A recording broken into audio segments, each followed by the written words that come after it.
Prudence, I love that you said that.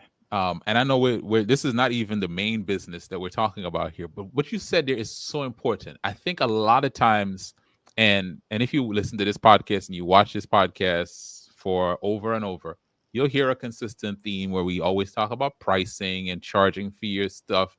And there's a resistance, right? Because people think if it's ministry, if it's something I want to do to help others, I shouldn't charge. But you just said something, and it reiterates something that others have said.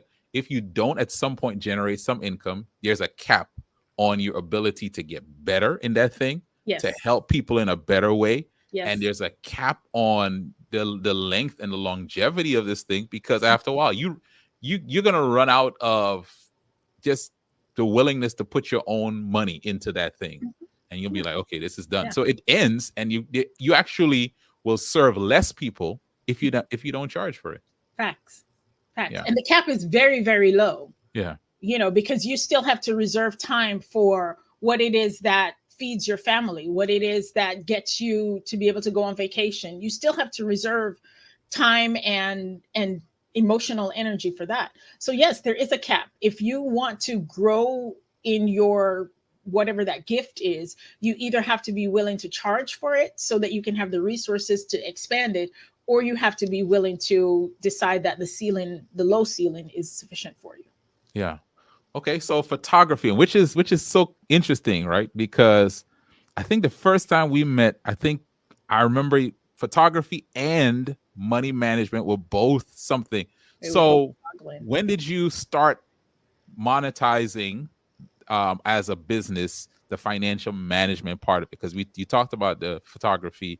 Like when did the second one kind of start up? So I call myself a right brain, left brain person, right? So I'm the convergence of opposites, and I like it. Like I can change the oil on my car, and I can put on a pretty dress, and none would be the wiser. Right. And so I've always had a space where I would maintain a small group of private clients that had some financial need, whether it was taxes, whether it was budgeting, whether I was serving on the finance committee at church, but there was always a space where finance was like still a predominant part in my life. Well, what began to happen to me is that as I began to grow in photography, I was in these photography groups and people would ask finance related questions and I would answer it. And after a while, it became like, oh, wait a minute. Like she might know a little bit, Yeah. right? Because they only knew me as a photographer. And those questions kept coming in. Eventually, I had to create a calendar so that people could book times to have conversations with me.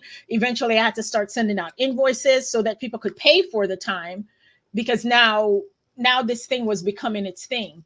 And I think right around the period when you met me was where I was trying to juggle both. Mm-hmm. I was trying to run the photography business, hardcore. And I was like dipping my toe into being a consultant to entrepreneurs, which was different from the private consultation that I was doing before. And so that's kind of where you met me. Now I'm very clear. And it took some time. It took a few years for me to realize that, okay, photography is something I love to do, but it might have to take a backseat, it has taken a backseat to the financial services that I'm providing. Because in this phase of my life, I think this is where God wants me to be. Yeah, this is such a good point. We're going to get into some financial strategies and tips for people starting businesses. So those of you who want that, just hang on. But for some others, this is going to be what you need. Prudence, I cannot tell you how many times I talk to people who say, but I could do this and I could do this and I could do this and I can do this. But which one do I choose? Which one do I choose? And people struggle. And here's where I feel the mistake that a lot of people make when they have multiple things that they can do.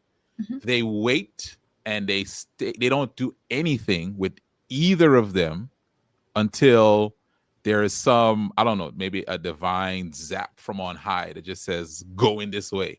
And that usually doesn't come, right? And so talk to us about, just your journey, because maybe there's a lesson from your journey.